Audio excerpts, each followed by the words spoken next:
denominada Experiencia Personal de Éxito en la Producción Académica, Científica y su Divulgación, a cargo del doctor David Arellano Gau, director de la División de Administración Pública del Centro de Investigación y Docencias Económicas. Así que pido un fuerte aplauso.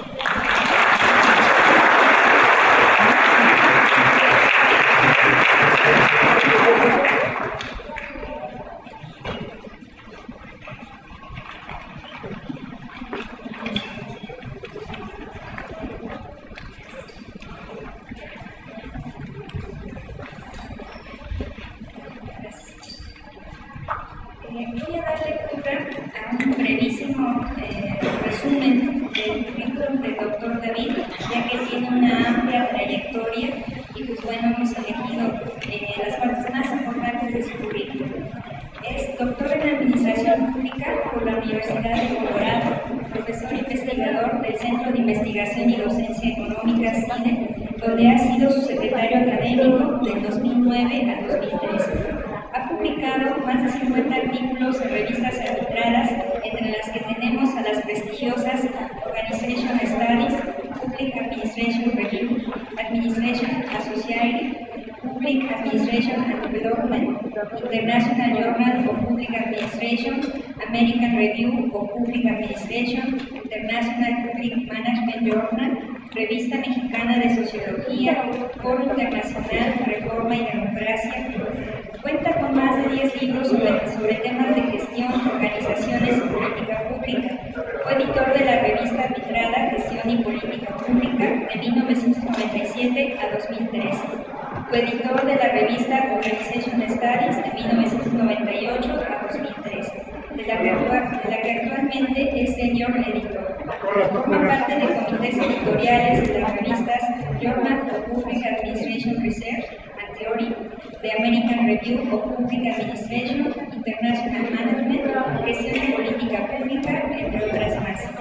Es miembro del Comité Asesor de Investigación y Diseño Organizacional Board de la Universidad Estatal de Arizona y ha formado parte del Comité del SNI del Área 5 del 2012 al 2014. Es miembro de la Academia Mexicana de las Ciencias y también es nivel 3 del Sistema Nacional de Investigadores. Bienvenido, doctor.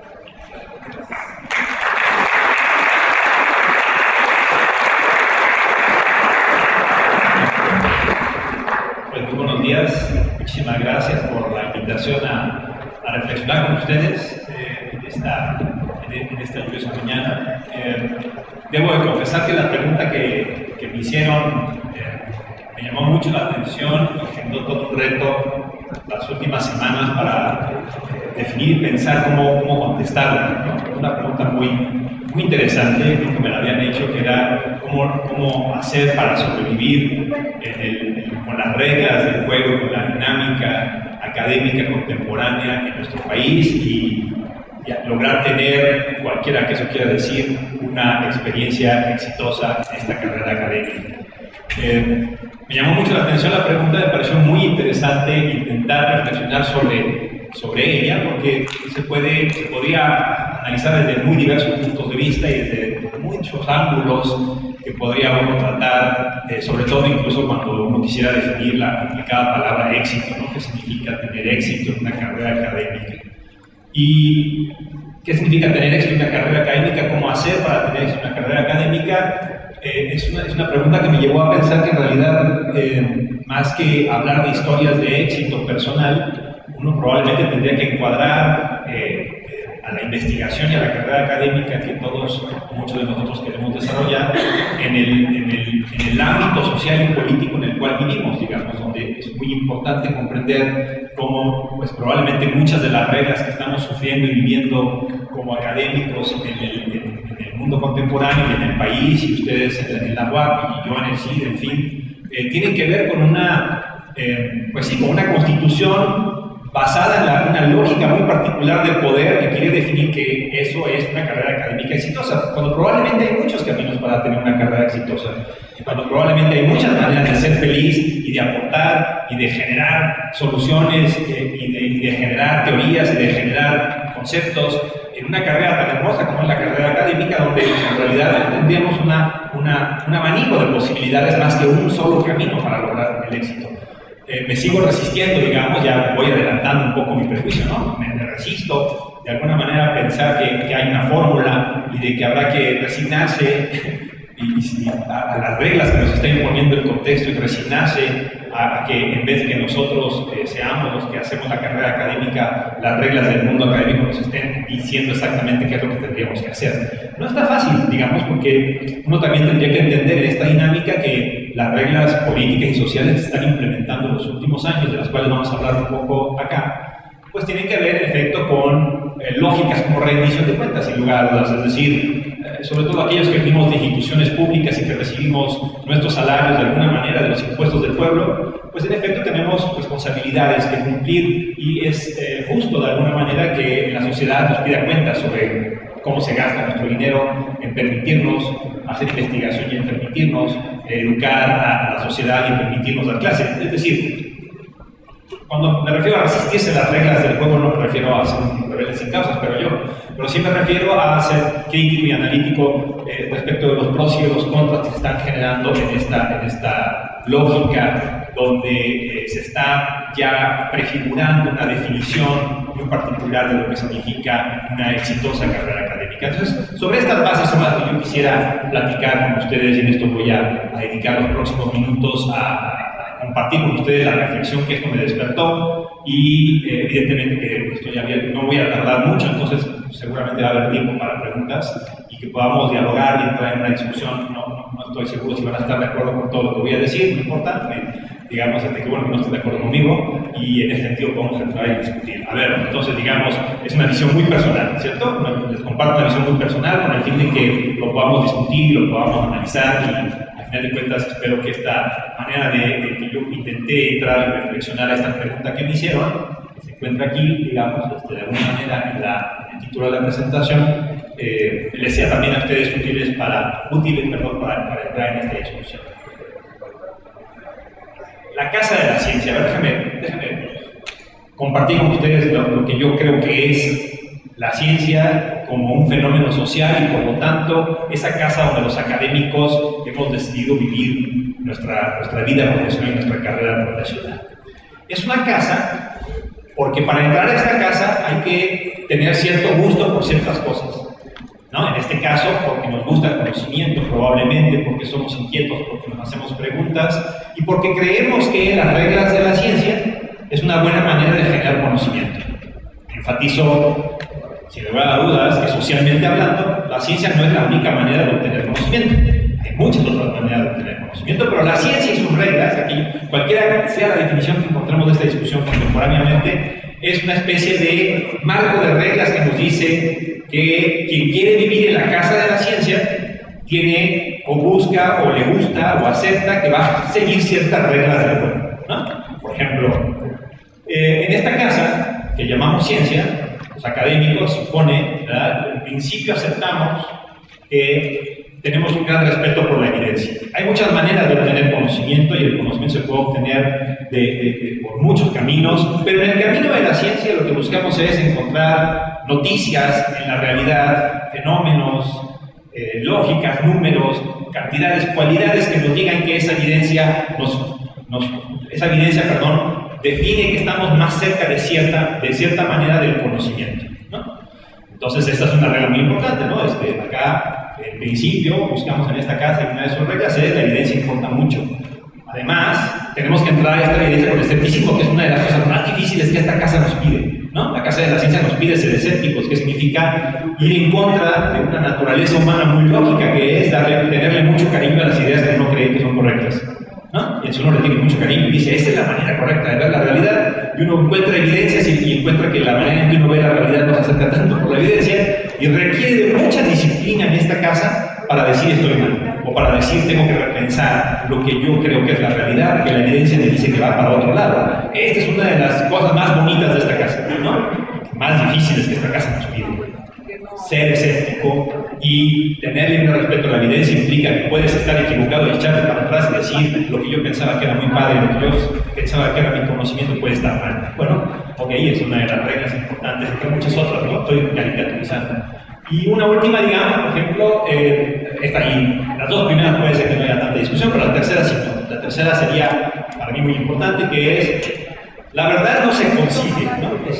Ya desde Kant, digamos, sabemos que, bueno, pensamos que seguimos de alguna manera el pensamiento kantiano, de que la verdad nunca se puede alcanzar. No tenemos la forma de alcanzar la verdad, pero sí tenemos manera de aproximarnos a la verdad, y nuestro respeto a la casa de la ciencia es el respeto por la sistematización. La sistematización del conocimiento lo que me permite no solamente es generar una vía a obtener ese conocimiento, sino además compartirla con otros para que lo podamos discutir.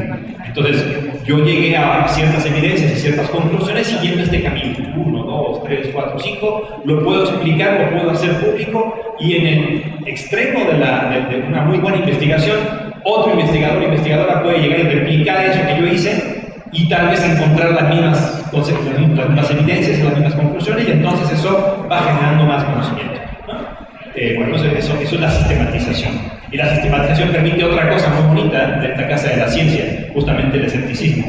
La sistematización puede ser que alguien repita los pasos y llegue a una conclusión diferente. Y entonces eso puede ser un principio de falsación de lo que yo observé como investigador. Y hay investigadores como Popper que dicen que eso es aplaudible, que eso es ciencia. Cuando alguien falsea una teoría, ha avanzado la teoría, ¿no? En el extremo de esta disciplina que nos pide esta casa de la ciencia, nos encontramos con esta lógica de que la sistematización es un mecanismo ya en sí mismo de rendición de cuentas para discutir con otros y con otras investigadoras nuestras conclusiones y poderlas incluso demostrar falsas, ¿no? Lo cual implica, para algunos al menos, un avance de la ciencia.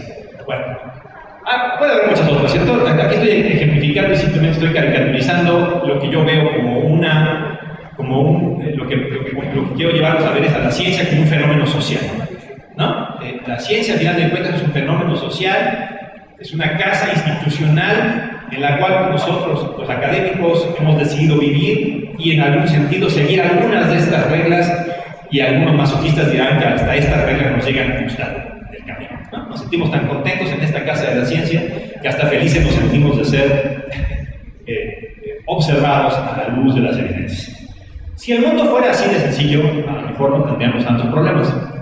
Ahora, el problema es que el mundo no es tan sencillo, porque en realidad, a lo mejor la metáfora hay que hacerla un poquito más realista, y en vez de tener una casa, probablemente lo que tenemos en realidad es que la ciencia es un condominio, o un grupo de departamentos, como quieran ustedes definirlo. En otras palabras, todas estas reglas no aparecen de la nada, sino aparecen en comunidades científicas, sociales y políticas que de alguna manera van estableciendo qué es una evidencia, qué es sistematizar, qué es escepticismo, hasta dónde debe de llegar.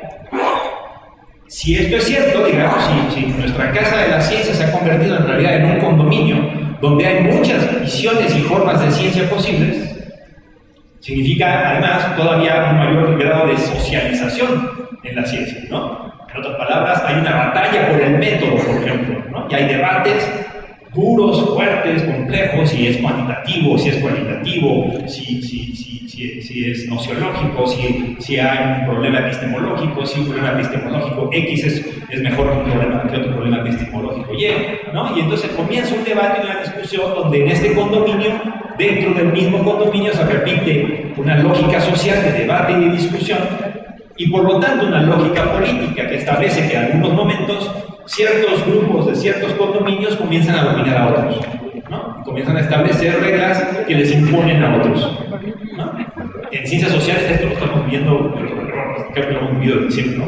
Pero hoy día estamos viviendo una parametrización de la ciencia de manera espectacular, ¿no? Donde muchos de los parámetros que han sido construidos en las ciencias naturales están siendo implantados en las ciencias sociales de una manera más o menos directa, ¿no? Por lo cual hay una lucha sin lugar a dudas por la definición del método y de lo correcto que es la ciencia.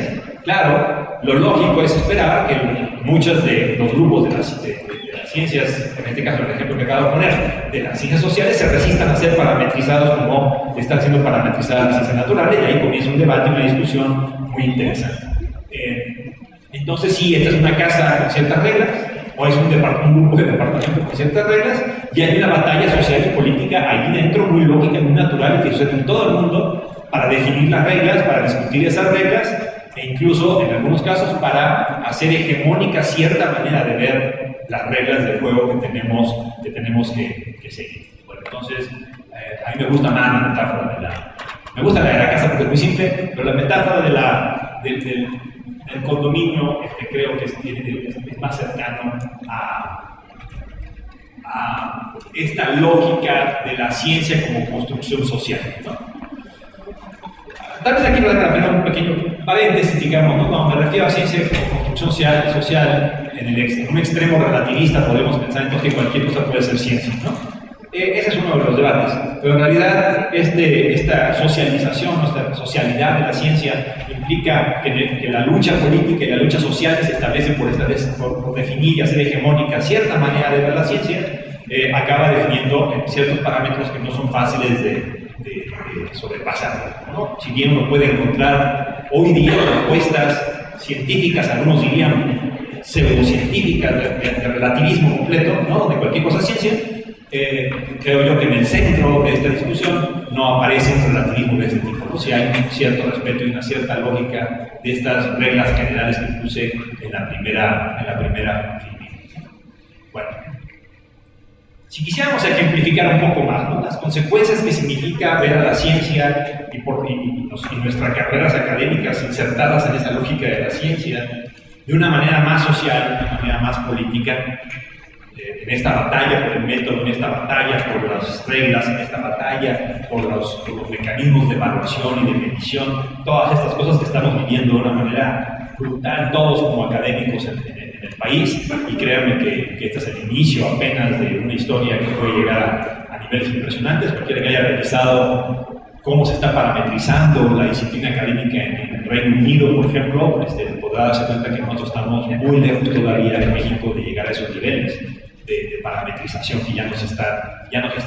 Pero bueno, digamos, si yo quisiera ir como operativizando de alguna manera para ser más realista esta visión de nuestra carrera académica en este marco de una ciencia que es una construcción social.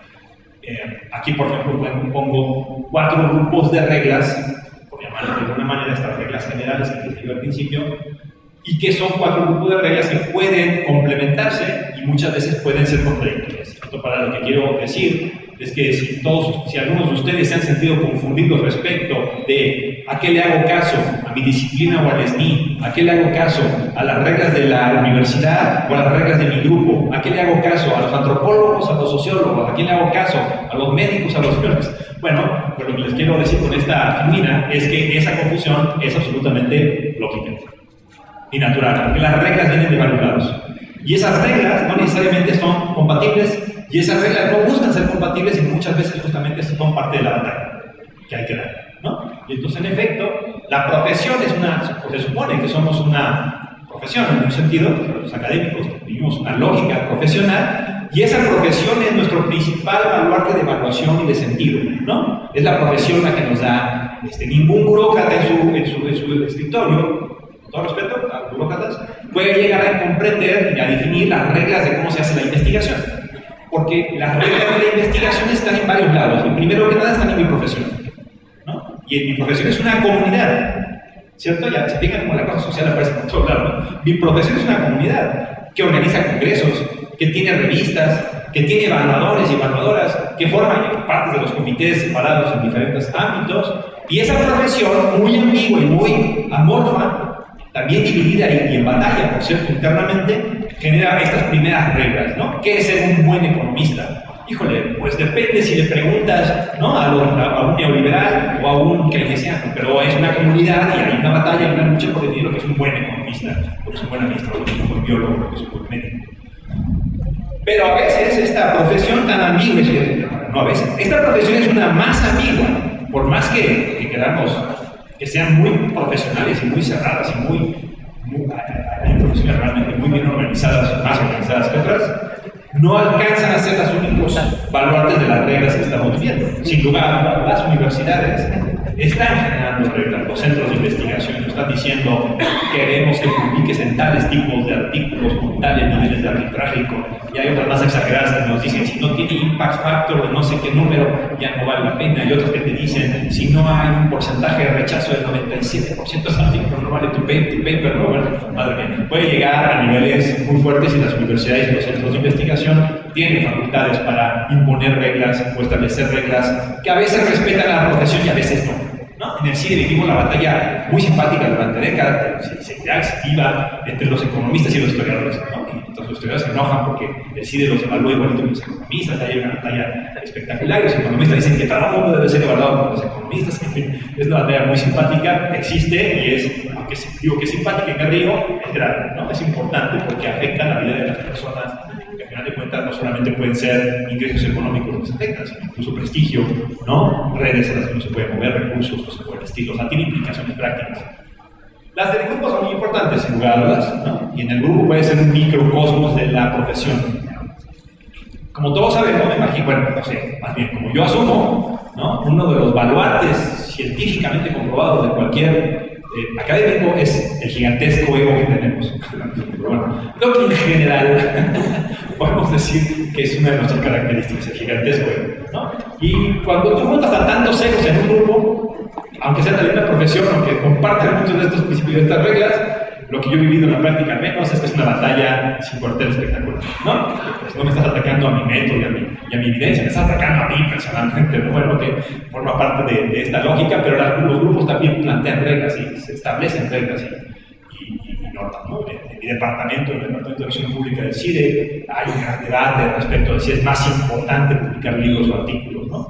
Es que, en efecto, depende mucho de las comunidades a las que les quieres hablar y de las que quieres formar parte, y es el mismo grupo, al final de cuentas, ¿no? Y bueno, pues ya por último, no por último, puede haber otros, pero pues el que vivimos en México de una manera generalizada y que es un misterio, ¿no? Y que es un hoyo negro y que es una cosa muy extraña, pero que afecta a nuestras vidas por todos lados, el famosísimo Sistema Nacional Investigador, madre mía, ¿no? Entonces, donde todas estas reglas profesionales, grupales, universitarias, se combinan, se transforman, se multiplican y acaban siendo otra cosa que nadie entiende.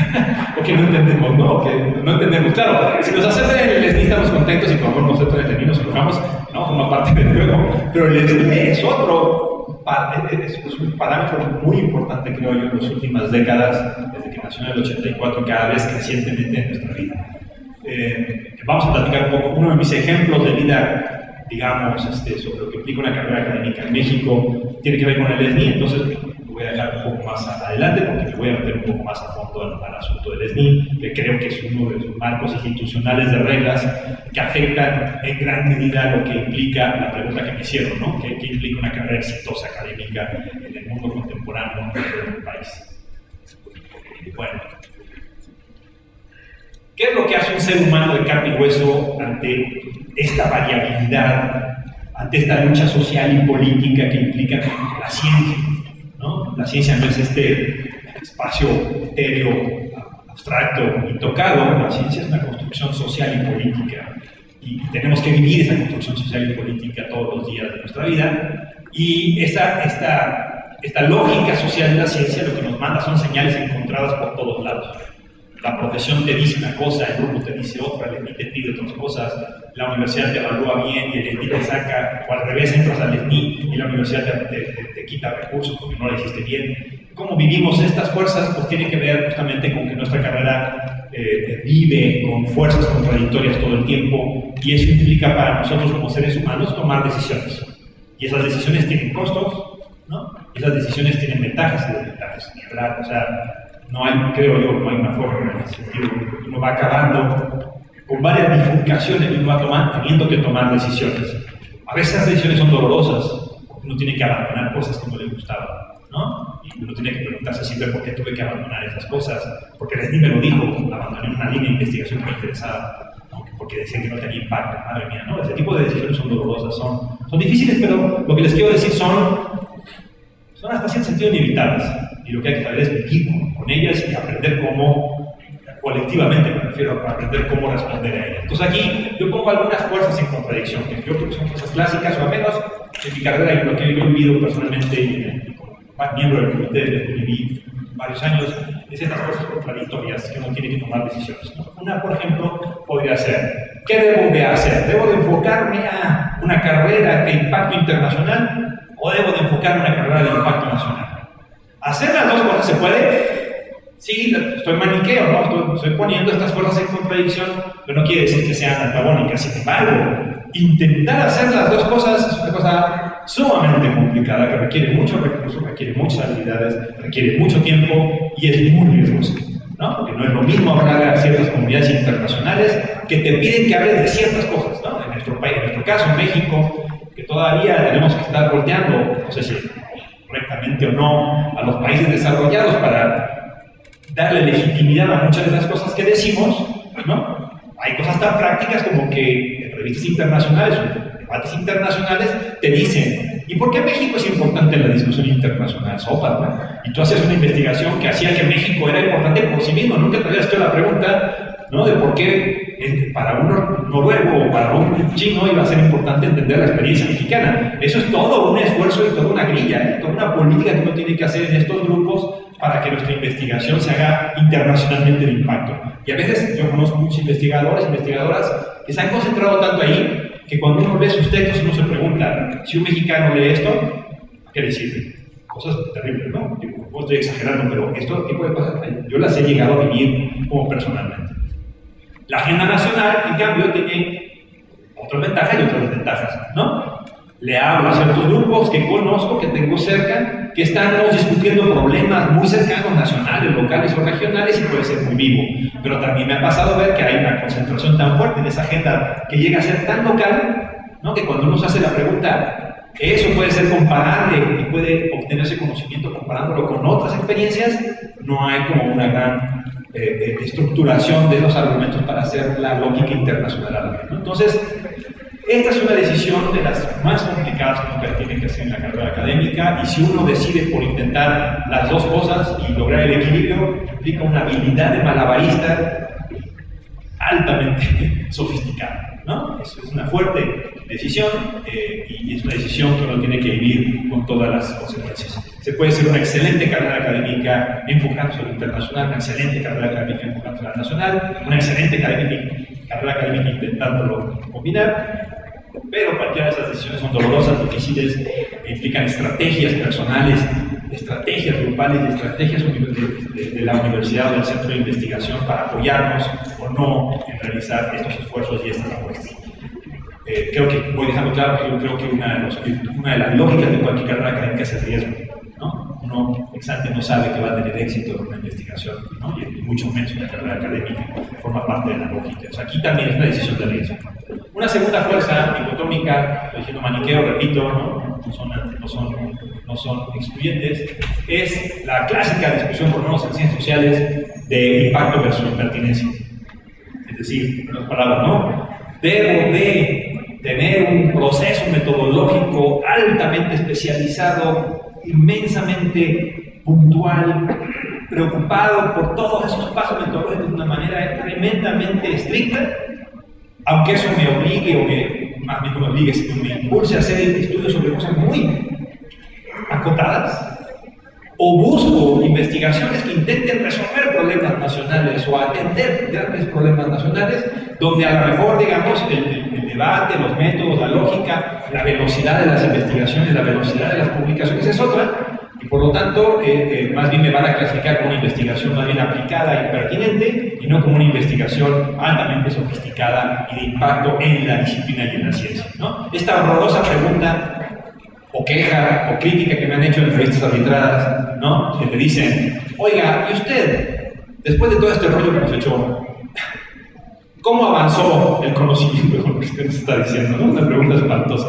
Uno acaba de hacer una investigación de 5 años financiada, no sé qué tantas, llega a una conclusión más o menos clara, y la pregunta final es, todo está muy bonito, su método está muy bien, pero el conocimiento avanzó algo, ¿no? Con todo lo que usted dice.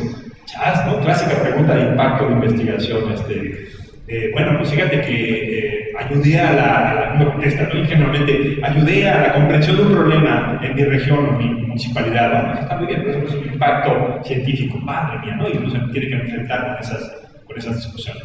Entonces, este es una de estos equilibrios, nuevamente, uno tiene que, en una carrera académica, que buscar realizar, ¿no? La clásica es, obviamente, esa, ¿no? A veces yo realizo investigaciones con tal nivel de detalle y al final digo, después de varios años de investigación, alcancé a avanzar el conocimiento en un pedacito de este vuelo de discusión, ¿no? Muy bien elaborado, muy sistemático, ¿no? Tremendamente de impacto científico en ese sentido. Puedo decir que avancé un pedacito de la discusión, pero a lo mejor no hice una aportación a la realidad. Esta es una confusión, por ejemplo, que en la política nacional de ciencia y tecnología existe, ¿no? Porque en general, si ustedes ven el PCIT, el Programa Especial de Ciencia y Tecnología, dice que lo importante es que hagamos investigaciones pertinentes, ¿no? Y eso ahí se arma todo un debate, ¿no? Que dice, bueno, es que a veces para realizar investigaciones pertinentes tienes que hacer investigaciones de impacto científico. O sea, no está tan fácil el desarrollar investigaciones pertinentes en el vacío. Bueno, debate fuerte y discusión importante, ¿no? Y yo conozco investigadores e investigadoras que luchan a muerte por decir que solamente una de las dos opciones es importante, ¿no? Yo soy un buen investigador o investigadora porque hago puras investigaciones de un método espectacular, de avances pequeñitos de la realidad, no importa. Si nadie me lee, no importa porque yo estoy avanzando mucho. Y otros que dicen la exageración en otro lado. No, yo soy muy bueno en el método de todo eso, pero en realidad lo que importa es discutir con la realidad casi de manera inmediata. Bueno, okay, estoy hablando de dos extremos, caracterizándolos, pero que se viven como condiciones personales importantes. Hay muchos, me detengo en esta tercera, o más bien simplemente pongo esta tercera, que habla de si es alguna investigación sistemática o ensayística, ¿no? En ciencias sociales esto es mucho más fuerte, que es el natural de imagino yo. ¿Qué es esta idea de alguna manera hay varios criterios? Uno sería, quiero que me lea un público más general, no solamente el grupo hiperespecializado. Conozco investigadoras que sus papers los leen 5 personas en el mundo, más o menos, ¿no? Y son los que le entienden y son los que en realidad pueden discutir. Y otras personas que dicen, no, yo quiero hablar a un público más general, ¿no? Público universitario, público de posgrado, general, ¿no? A lo mejor no estoy avanzando en conocimiento de punta, pero estoy formando discusiones en ciertos otros niveles de investigación menos desarrollados, o iniciales, como sería un posgrado. Otra decisión, ¿no? Yo tengo un compañero que dice que él hace ensayos y es muy exitoso y es muy leído y es muy exitoso, ¿no? Entonces, y otros que lo critican horriblemente, ¿no? Porque dicen que las ciencias no son para hacer ensayos, en fin, parte de las discusiones, ¿no? Que se generan en el fondo. Bueno, estas filminas que ya empezamos rápidamente, en realidad, pues forman parte de esta discusión de los equilibrios, ¿no? Nuevamente lo decíamos en lo internacional o lo nacional, uno tiene que hacer un gran uso de recursos y de formación de redes para lograr una carrera exitosa. Ir a congresos, formar parte de esas lógicas de comunicación, formar parte de los grupos que están publicando ciertas cosas, implica muchos recursos y hacerlo de manera internacional o nacional implica esa inversión. Personalmente, cuando yo inicié mi carrera académica, todos esos elementos yo los emprendía de esa manera y tuve que ser introducido a toda esta lógica de una manera muy brutal, digamos, ¿no? Me estoy refiriendo a la parte de fracasos, ¿no? Cuando las redes me rechazaban sistemáticamente en mis investigaciones, yo estuve a punto de decir, ahora la carrera académica no es lo mío, hasta que alguien me explicó, no seas tonto, lo que pasa es que no te has sabido meter a las redes correctamente, ¿no? Y cuando más o menos me guiaron a hacer eso, comencé a encontrar que mis investigaciones tenían sentido. Qué cosa tan terrible estoy diciendo, pero es cierto, ¿no? Es decir, las investigaciones se hacen pertinentes o no, lógicas o no en esta casa de la ciencia, mucho por este proceso social donde uno se va insertando en redes, ¿no? Y esas redes son fundamentales para el éxito de una carrera académica. Por eso es que es tan duro intentar realizar una carrera que logre impacto en ambos espacios, en lo internacional y en lo nacional. Respecto de pertinencia e impacto, evidentemente, por ejemplo, este asunto clásico de las investigaciones de corto o de largo plazo.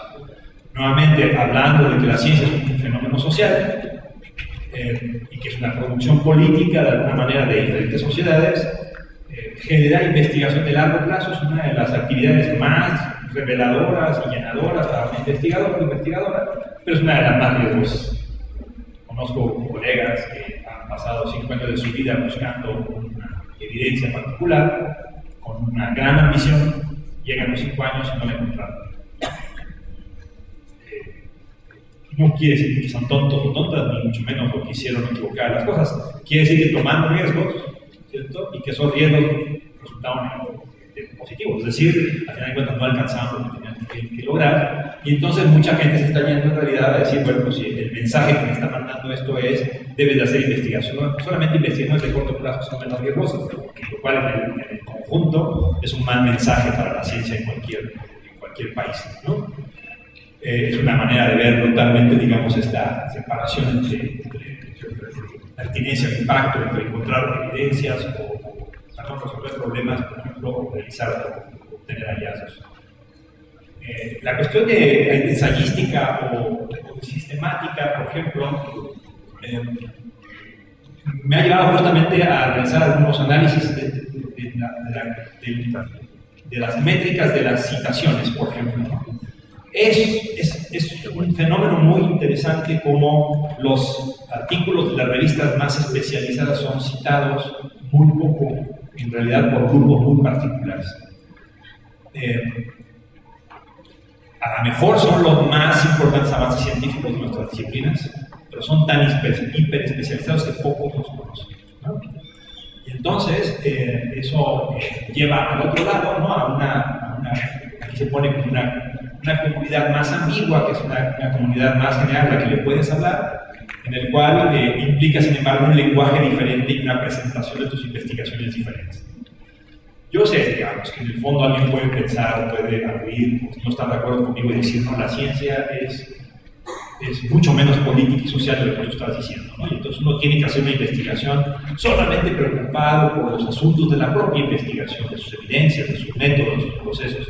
Puede ser, digamos, yo aquí estoy yendo al extremo, pero en mi experiencia personal, al menos, y social, y de lo que he vivido en los últimos años en la academia, es que no es suficiente tener una buena investigación, un buen método, una buena pregunta, una buena capacidad de investigación. Es muy importante saber mover eso en las redes, en las discusiones, en las revistas, en los congresos, para que lo que nosotros hacemos se comprenda y se conozca.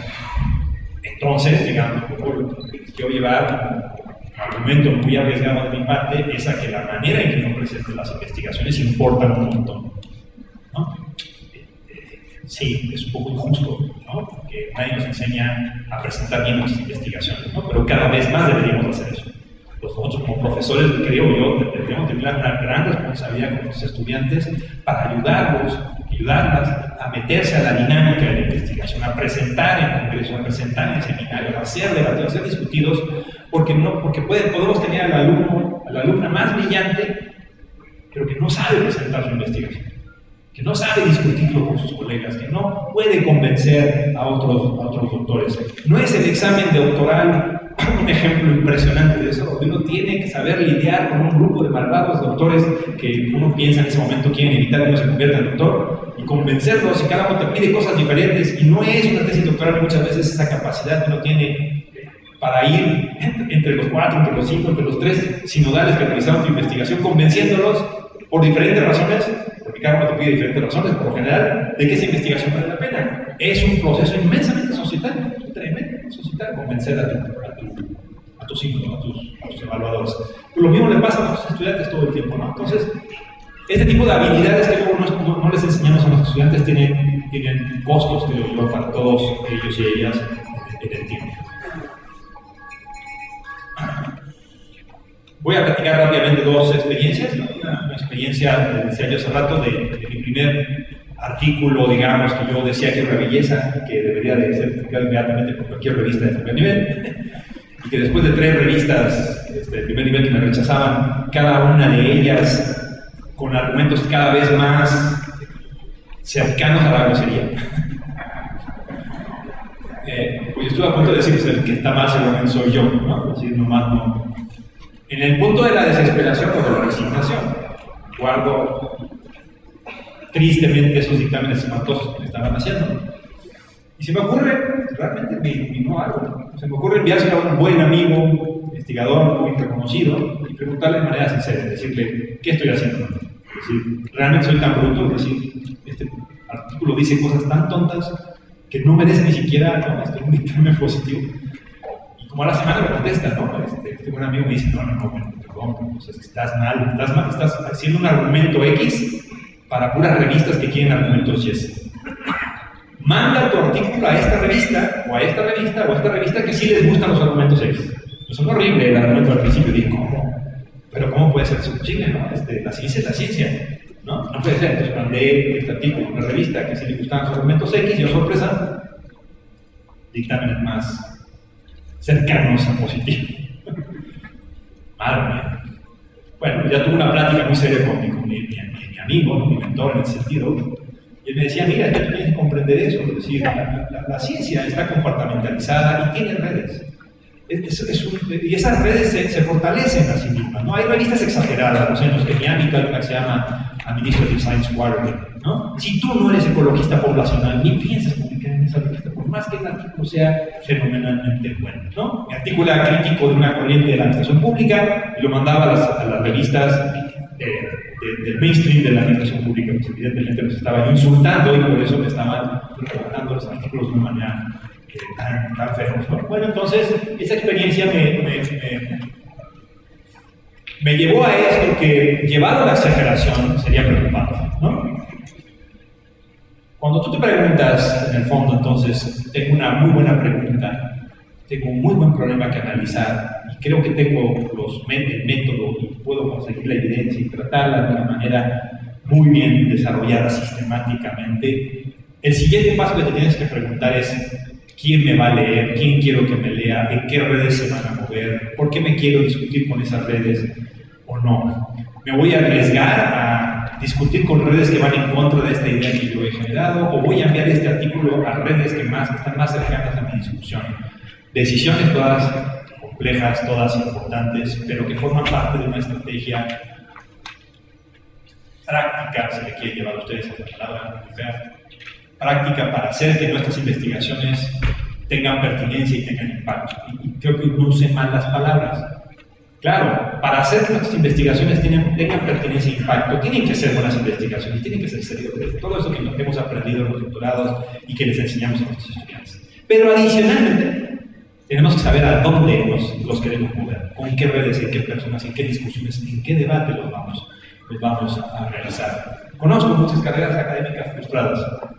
Muchas de gente que en el fondo lo que me dicen es un poco la resistencia a este punto social de la investigación, ¿no? Es decir, mi investigación era muy buena, no tenían por qué haberla rechazado, ¿no? Y me dicen, a ver, aquí está el paper, dime en dónde está mal metodológicamente, en dónde está mal argumentativamente. La respuesta puede ser, creo que en ningún lado, pero en realidad lo que no lograste hacer probablemente fue introducirte en la comprensión de dónde se está debatiendo ese punto, a quiénes les interesa leer esos elementos, con qué elementos y con qué métodos incluso les interesa leer esos documentos. Y probablemente esa es la manera en que hubieras logrado tener mayor, o al menos hubieras tenido mayor probabilidad de introducirte a estos debates. Insisto que, y repito lo que dije al principio, no espero que estén de acuerdo conmigo todos, estoy haciendo una caricatura muy social y muy politizada de nuestra carrera, pero bueno, esa era la idea, de problematizarlos y debatir con ustedes al respecto. Segundo ejemplo, que bueno, ya aquí mi compañero de dolor, el profesor Rollin Kent, conoce, a fondo fuimos compañeros en la comité del área 5 de Ciencias Sociales en 2012-2014. Y si todo esto que acabo de decir, yo lo sospechaba, cuando viví el comité del SNI, lo acabé de comprobar completamente.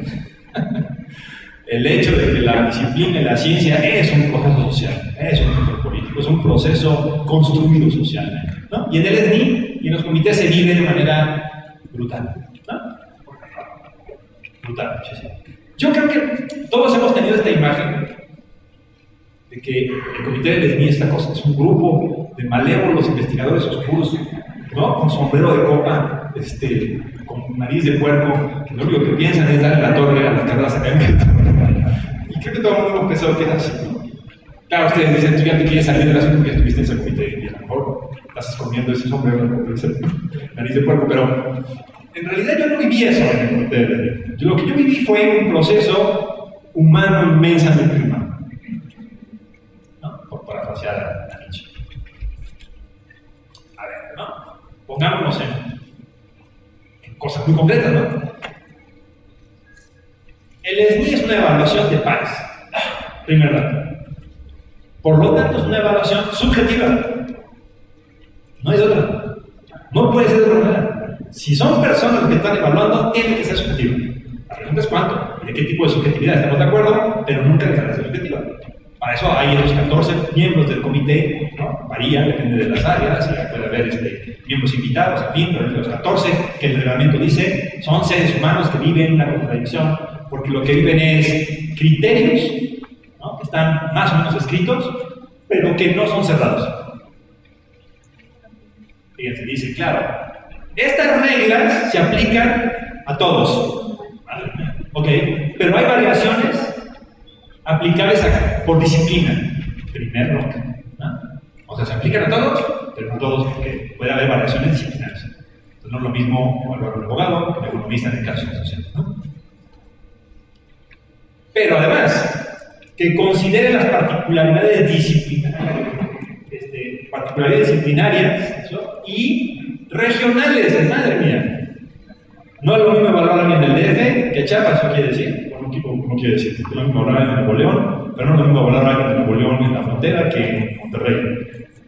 Entonces ya eran criterios generales, aplicables para todos, pero con peros, ¿no? Empiezan los peros. Pero considera la disciplina, pero considera la región, pero considera la institución. Ahí en la torre. Particularidades institucionales. No es lo mismo evaluar a alguien del Colegio de México que cualquier universidad pública pequeñita, un campus que está en Guerrero. Caray, entonces tienes seres humanos que le dices que hay criterios generales, pero que luego le dices que tienen que aplicar peros a esos criterios. Muy complicados, ¿no?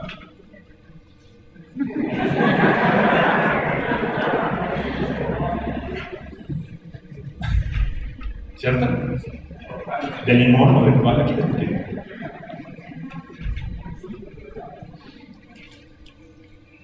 14 miembros de diferentes disciplinas enfrentados a estos criterios generales con sus peros, que solamente en el caso de ciencias sociales tienen que analizar 1900 casos entre marzo y agosto de cada año. Nada más, 1900 casos. Me dijeron los compañeros de la que están actual que creció, ¿no? Anda por los 2000 y tantos casos que hay que analizar en unos cuantos meses para que la regla se cumpla, que es que en septiembre tiene que salir, ¿sabes? Ya, Julia Trajuña, decían que dijo que la próxima semana saben los resultados. Bueno, el proceso inició en marzo y hay que analizar esos 1900 casos en estas 19 semanas, interpretando el reglamento, la convocatoria y los criterios de cada área, hasta todo lo que les acabo de decir, ¿no? Y la cereza, y además, ya dijimos, ¿no? Las particularidades de cada disciplina, las particularidades regionales. Se imaginarán que estas personas que están en esos comités tienen que tomar un montón de decisiones heurísticas, de prácticas, de criterios que se van construyendo en el camino, ¿no? Y que van siendo afectados dependiendo de las circunstancias y de los casos y de los lugares y de las regiones. Bueno, por eso tanta variabilidad en los resultados, ¿no? El SNI. Por eso a veces los mensajes son enormemente confusos, por eso algunas personas parecen tener éxito por cierta razón y otros fracasos por la misma razón, ¿no? Al haber hecho un proceso, al tener un proceso humano de este tipo, bueno, pues tenemos que vivir con esa socialidad que tiene la propia dinámica. El otro extremo sería, bueno, pues tener un sistema de métrica al estilo de muchas universidades en Reino Unido, que es básicamente numérico, ¿no? Cosas como cuál es el impact factor de las revistas de pública, ¿no? Entonces ahí ya como que se encuentra un objetivo, ¿no? Tu impact factor es el promedio 3.7 y el del otro colega es 1.5, entonces por lo tanto, ¿no? Uno es SNI y el otro no es SNI. Bueno, eso sería llegar al otro extremo. Si ustedes me preguntan, a mí me gusta más el sistema actual, digamos, con el hecho de que es un sistema sobrepasado, ¿no? Un sistema ya sobrecalentado, jugadas. Y me refiero no más al SNI, ¿no? Me refiero a becas, me refiero al comité de NPC. Si me siguen así, las revistas arbitradas mexicanas están viviendo el tope del arbitraje. El arbitraje está llegando a unos niveles un sistema ya no está funcionando o va a empezar a tener problemas para funcionar, porque las revistas ya no se dan abastos con todas las cantidad de artículos que están siendo sometidos por nosotros los investigadores. Bueno, voy cerrando, ¿no? Y para poder entrar en discusión con todo gusto y debate. Pues sí, digamos, ¿no? Si la ciencia, la disciplina de nuestra profesión académica es una profesión social, invadida necesariamente, afectada por razones y lógicas políticas, es sin embargo necesario siempre terminar preguntándonos, seguir discutiendo por qué tener una carrera académica y cuál es el papel de una carrera académica en el mundo. Hay que saber jugar las reglas. Bueno, sí, yo creo que cualquier ser humano en este tipo de contextos sociales tiene que saber vivir reglas, ¿no? Y las reglas de la vida académica, que las he caricaturizado, son solamente algunas, pero sí nos implica tomar decisiones y correr riesgos y pagar costos. Ahora, la pregunta, sin embargo, yo siempre me trato de hacer pero es que hay una diferencia entre si yo juego el juego o si el juego me juega a mí. Conozco colegas, ¿no? Que llegan con el reglamento del SNI o llegan con el reglamento de evaluación en el CIDE y me dicen, pero dime, exactamente, ¿cuántos artículos, cuántos capítulos y en dónde yo debería de publicar para pasar la evaluación?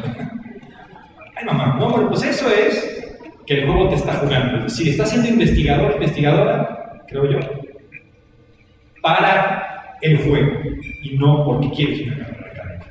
Hay una diferencia. Y este asunto de que todo tiene que ser con incentivo, ¿no? Entonces, no hay un incentivo, entonces yo no participo, yo no hago algo, porque no tiene un beneficio. Ok, se vale, yo creo que los incentivos forman parte de las reglas del juego, pero uno no puede dejar que los incentivos hagan la carrera de uno. Es un poco mi punto humano en ese sentido y social, sin lugar a dudas, ¿no? El realizar estas actividades que nos pide nuestras instituciones o el SNI de titularnos, ir a congresos, y hacerlo porque el SNI lo pide o porque mi institución me lo pide, ¿no? Sí, claro, pues hay que hacerlo. Si la institución te lo pide, vas a tener que hacer algo de eso, pero no puede dirigir tu carrera académica. La carrera académica tiene que ver con tomar estas decisiones y tomar una posición personal sobre estos costos y beneficios que implican tomar estas bifurcaciones y tomar decisiones sobre el tipo de investigación y el tipo de redes en las cuales uno se quiere mover, ¿no? Sí llamo la atención sobre el calentamiento del sistema de arbitraje, ¿no? Que es una buena criatura social de esta cosa que llamamos academia, pero que está llegando a límites en muchos sentidos, no solamente cuantitativos, sino cualitativos. Hablo de estas prácticas de revistas internacionales, nacionales, que te piden que cites a autores de las mismas revistas para subir el impact factor, ¿no? Nuevamente es jugar, que el juego te juegue a ti, y no que el juego ayude a generar mejor ciencia, mejores carreras académicas, de todos los sentidos que acá nosotros hemos buscado.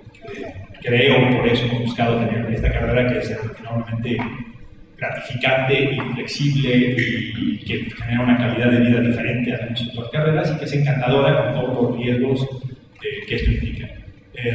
Espero no haberme pasado de pesimista, es decir, mi mensaje no es pesimista, ¿no? Quiero decirles con todo esto que acabo de decir, justamente por eso quiero terminar con el asunto de quién juega el juego. ¿Tú juegas el juego o el juego te juega a ti? ¿No? Y yo creo que lo importante es que sea que tú juegas el juego y ese juego te lleva a que hagas la carrera académica que tú crees que es pertinente, que tú crees, que tú deseas, que te gusta que sea total, ¿no? Y en este mundo político, si la ciencia es un mundo político, tiene sus desventajas, pero tiene una gran ventaja, ¿no? Cabemos un montón de diferentes personas con diferentes métodos, con diferentes ideologías, con diferentes formas de ver la realidad. Y qué bueno, porque de eso se trata en parte de la ciencia. Hacer un proceso político es un proceso de discusión y un proceso de debate, ¿no? Y probablemente dirían los clásicos de evitar que los más poderosos nos aplasten a los demás, con que solamente hay una verdadera opción o un solo camino para hacer la verdadera ciencia, entre comillas. Les agradezco mucho su atención y estoy abierto a sus críticas.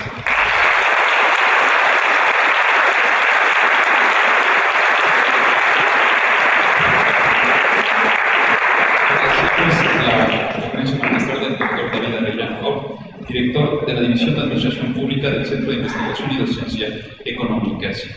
Vamos a iniciar con la etapa de preguntas y respuestas. Cedo la palabra a la maestra Esperanza Hernández Pérez. Muchas gracias, doctor, por su extraordinaria conferencia y muy interesantes reflexiones. Y pues pasamos a la serie de preguntas. Nos hacen varias preguntas. Nos dicen primero, nos preguntan, ¿qué es desde su perspectiva un burócrata?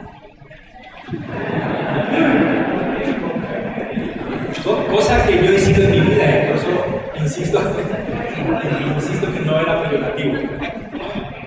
Un burócrata clásico es una persona que se encuentra en su espacio porque tiene una disciplina profesional que lleva al desarrollo de sus actividades. Eso tiene ventajas porque entonces un burócrata tiene que atender a todas las personas por igual, por ejemplo, son los principios básicos, porque una burocracia es necesaria en la democracia. No importa si eres slim o si eres un campesino, estás en la fila de la licencia y tienes que pasar por la fila de la licencia. Eso es lo que dicen las reglas. Claro, en el fondo, sin embargo, cuando los burócratas empezamos a tomar decisiones para definir los caminos, por ejemplo, de cosas que no controlamos disciplinarmente, como es una profesión académica, que se genera por dinámicas académicas, no solamente burocráticas de reglas y procedimientos, entonces creo que ahí se genera justamente esta violación de las fronteras de una capacidad de conocimiento y de información que una burocracia nunca va a tener porque no vive ni juega las reglas del juego de la academia. Entonces los burócratas son ese grupo profesional que es muy importante en las organizaciones, pero que no puede pasarse más de ciertos límites, como por ejemplo dirigir una carrera académica. Y insisto que yo soy burócrata, facilitar académico de ser como burócrata académico. Todo nos pasa, ¿verdad? Bien, otra de las preguntas interesantes dice, ¿cómo ha convivido y qué actitudes ha aprendido para manejar el ego?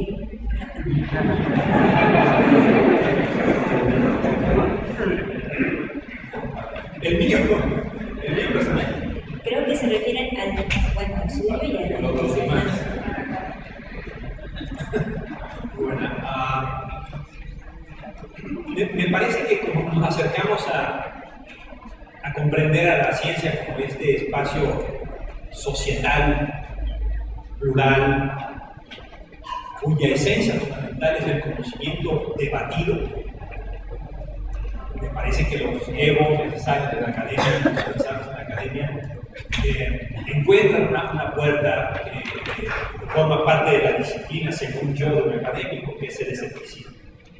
Entonces, claro, es muy natural y muy humano enamorarse de las ideas que uno ha procesado, creado, discutido.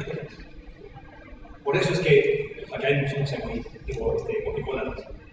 en muchos sentidos, ¿no? Porque son ideas que nos ha costado trabajo, son ideas en las que creemos, y está bien que no ser pasionales en ese sentido.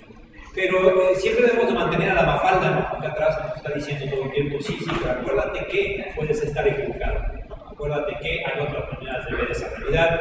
Y acuérdate que esto lo tienes que discutir y debatir con otros. Entonces, me parece que hay muchas prácticas muy sanas para tratar, y son las prácticas en las que a mí me ha gustado participar. Las prácticas de los seminarios, donde se discute de manera bastante abierta y a veces muy ruda las investigaciones, el enfrentarse a los arbitrajes anónimos, las leyes arbitradas, el discutir y generar espacios de discusión como el que acabo de tener, como que estoy teniendo con ustedes, digamos, donde yo no espero que estén de acuerdo conmigo, sino que debatamos juntos. Eso no quiere decir que yo no me vaya a defender apasionadamente en mis ideas. Creo que es una manera de ver el ego en la academia. Es decir, el ego es importante, pero el ego forma parte de esta profesión, es una profesión que lo que te advierte sistemáticamente es que tienes que debatir, que puedes estar equivocado. Muy bien, muchas gracias. Y por último nos preguntan, ¿qué relación tiene su ponencia o cómo puede aportar con la práctica del servicio social? Tenemos en el foro a varios estudiantes de licenciatura y posgrado. Bueno, decidir por la carrera académica, bueno, por ahí comenzaría la discusión. ¿Cuántos de nosotros, ya mentositos, digamos, en realidad decidimos tener una carrera académica? Mi caso fue muy accidental. Conozco otras personas que han hecho lo mismo. Probablemente eso cada vez sea más difícil. La profesión académica en México se ha, paradójicamente, repetitiva. efectivamente se ha profesionalizado, ¿no? Digamos, cuando yo entré al CIDE, por ejemplo, tenía solamente maestría. Fue en el paso de algunos años que el CIDE exigió el doctorado y muchas otras instituciones ya estaban estableciendo el doctorado como un principio para formar parte de la academia, lo cual es un principio de profesionalización. Ya hablar de un doctorado significa que alguien que tiene 22, 23 años, está acabando una carrera, que intuye, piensa que quiere hacer una carrera académica, tiene que enfrentarse a una decisión bien interesante, ¿no? ¿Cuántos años más voy a estudiar? ¿Y qué riesgos voy a correr? ¿Y qué salarios voy a tener? ¿O qué becas voy a tener para sobrevivir los próximos 7, 8 años que implica hacer la maestría, hacer el doctorado, hacer la tesis y luego personarse para ver si alguien me contrata? Me puedo imaginar entonces a estos jóvenes de servicio social que pueden tener la intuición y decir, a mí me gustaría desarrollar una carrera académica y que se encuentran ya con un ambiente, en el caso mexicano, cada vez más profesionalizado, que le implica tomar una decisión importante desde ahora. Que hay que estudiar muchos años y en el camino darse cuenta si en realidad quiere ser investigador o investigadora y en el camino darse cuenta si puede, ¿no? Porque en el camino muchos nos damos cuenta a lo mejor de que podemos. Bueno, entonces, a mí me ha gustado mucho, por ejemplo, la práctica de la Academia Mexicana de las Ciencias, de los veranos de investigación. Tengo más experiencia en eso que en servicios sociales, pero me parece que la lógica puede funcionar en ambos sentidos. Es decir, los veranos de investigación de la academia son justamente de muchachos y muchachas en los últimos semestres de licenciatura que se inscriben con un investigador o investigadora en el verano y realiza investigación con otro. Y eso ha sido muy productivo, muy interesante para mí. Creo que ha sido una manera de que las 3 personas con las que he vivido esta experiencia, en el fondo yo esperaría que al salir de ellas tuvieran una mejor idea de si la carrera académica es lo que les gusta, porque además aprovechar para platicarles muchas de estas cosas, ¿no? Muchas cosas de la política y la socialidad y la ciencia y cómo es una decisión importante en la vida de alguien. Entonces, probablemente habría que apoyarlo en la UAP, apoyarlo en otras instituciones, como seguramente los tienen, que son estas prácticas de servicio social, pero muy dirigidas a la carrera académica, justamente con el fin de que jóvenes vean y analicen si es esta la carrera por la que quieren apostar. Porque lo que sí queda claro es que es una carrera larga, con sus riesgos, hermosísima, sin duda, pero que requiere de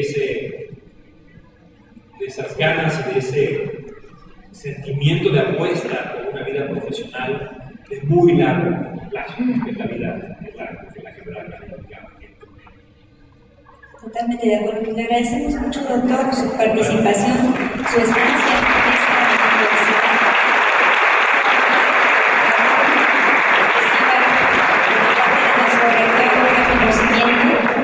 Por el intercambio de tan valiosas experiencias, unos pequeños obsequios que le vamos a ayudar a cargar porque están un poquito pensados. No nos los llevamos así, y agradezco también públicamente al doctor Rolling Ken, que anda por ahí arriba, quien nos hizo favor de contactar al doctor Gao, y por él estamos aquí con la presencia del doctor David Arellano Gao. Gracias.